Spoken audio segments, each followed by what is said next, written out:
Балалар ағзасының қалыпты дамуы мен салауатты өмір денсаулығының негізгі факторларының бірі дұрыс тамақтануынан болады. Айша. Сәлем достар, бүгін мен апаймен күрістім. Білші Әсілі апай сүрді салып келіне сүтті әкелді. Сүтті пісірді. Жылы сүтке айран қосып. Бұл ысық болға болмайды. Бұл сәмәз жылы болғанда айран қойып, айнан алдына қойып қоямыз. Бұл бір күн тұрады. Бір күннен кейін біз оны сүзбе қалтаға қоямыз, Айша? Иә. Сүзбе қалтада бізге не шығады?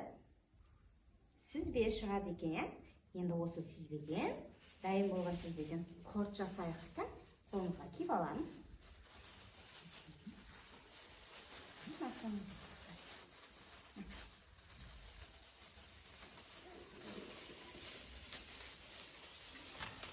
Осы дайын болған сүзбеден құрт жасаймыз. Айша, саған құрт жасаған ұнай ма? Иә. Құрт балалардың денсаулығына өте пайдалы екен, иә? Апай, Ау. бұл өте тәтті ма?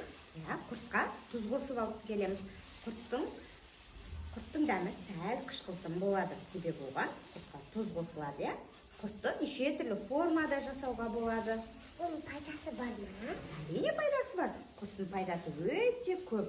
Балалардың түсін, сүйегін нығайтады. Және де тілімізге массаж болса, Айшадай жасай бер. Және байқадың ба, Айша, алақанымызға да бұл массаж болып келеді екен, иә? Құрт біздің ата-бабаларымыздан қалған ұлттық тағамдардың бірі екен. Құртты және дөңгелетіп істеуге болады, сопақша етіп істеуге болады. Саған құрт жеген ұнай ма, Айша? Иә. Осы құртты әзірлеп жасап, біз қолымызда достарымызға барып ұсынамыз, иә? Қараш, міне, құрт бір-біріне сүзіле бірігіп, әдемі болып шығып жатыр, иә? Иә.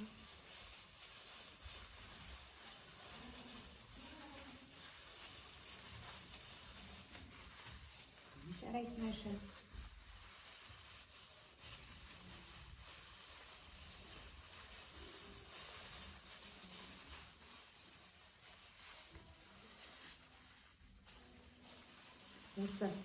Айша, осы дайын болған құрттарымызды ше, тобымызға апарып достарымызға ұсынайық, иә? Олар бізге рахмет айтып, Айша, сен керемет құрт жасапсың дейді. Аяқтап достарымызға апарып ұсынайық, иә?